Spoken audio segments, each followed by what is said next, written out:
Hello दोस्तों, कैसे हो आप सब। स्वागत है आपका फिर से हमारी एक नई वीडियो में। आप लोग ब्रूस ली को तो काफी अच्छी तरीके से जानते होंगे और उनके बारे में जानकारियां शायद आपको मिली होंगी। अगर नहीं भी मिली तो मैं आप लोगों को बता देने वाला हूँ। अगर आपने अभी तक हमारा चैनल सब्सक्राइब नहीं कर तो सब्सक्राइब कर दीजिए। चलिए शुरू करते हैं। ब्रूस ली का जन्म 27 नवंबर 1940 को सन फ्रांसिस्को कैलिफोर्निया में पिता ली होई छुए और माता ग्रेसो के घर हुआ। ब्रूस ली के पिता लियो छोंग हांगकांग में ओपेरा सिंगर थे और ब्रूस ली को मिलाकर उनके कुल 4 संतान थी। ब्रूस ली बचपन से ही हांगकांग में रहते थे और एक काबिल अभिनेता थे जो बाद में अमेरिका चले गए, जहां उन्होंने मार्शल आर्ट सिखाया। उन्होंने टेलीविजन में भी अभिनय किया।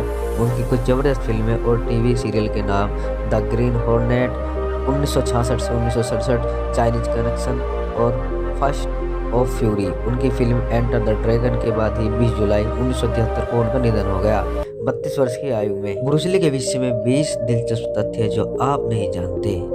20 interesting facts about Bruce Lee you don't know. Number 1, Bruce Lee ने अपनी अधिकतम फिल्मों में स्वयं अंग्रेजी भाषा खुद कहा है।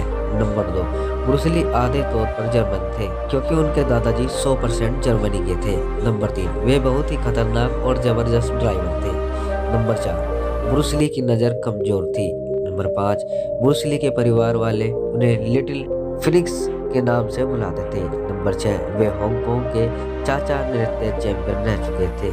नंबर 7, ब्रूस ली एक दिन में लगभग 5000 पंच मारकर प्रैक्टिस करते थे। नंबर 8, वे अपनी उंगली की ताकत से टीन कैन में छेद कर देते थे। नंबर 9, हालांकि ब्रूस ली ने पढ़ाई के माध्यम से कराटे नहीं सीखा, परंतु तब भी वह कराटे सही तरीके से जानते थे। नंबर 10, ब्रूस ली ने एक फिल्म के लिए कहानी भी लिखा था जिसका नाम था द साइलेंट टू, हालांकि यह फिल्म कभी शूट नहीं हो पाई। नंबर 11, ब्रूस ली ने अपने जीवन में कई प्रसिद्ध लोगों को और हीरो हीरोइनों को भी मार्शल आर्ट सिखाया है। 12, कहा जाता है जब ब्रूस ली छोटे थे और उन्हें मिर्गी की प्रॉब्लम थी। नंबर 13, ब्रूस ली ने अपने शरीर से पसीने निकलने वाली ग्रंथियों को निकलवा दिया था। नंबर 14, ब्रूस ली बहुत ही अच्छे स्केच आर्टिस्ट थे। नंबर 15, ब्रूस ली ने बहुत सारी कविताएं भी लिखी। नंबर 16, ब्रूस ली को द टाइम्स ऑफ मैगजीन वाले ने टॉप 120वीं सदी के प्रभावशाली लोगों की लिस्ट में रखा था। नंबर 17, ब्रूस ली ने कहा था कि उनके पिता उनके सबसे पहले मार्शल आर्ट्स गुरु थे। नंबर 18, ब्रूस ली के घर में 2000 किताबों की लाइब्रेरी थी। नंबर 19, ब्रूस ली को तैरना नहीं आता था, ऐसा उनके भाई रॉबर्ट का कहना था।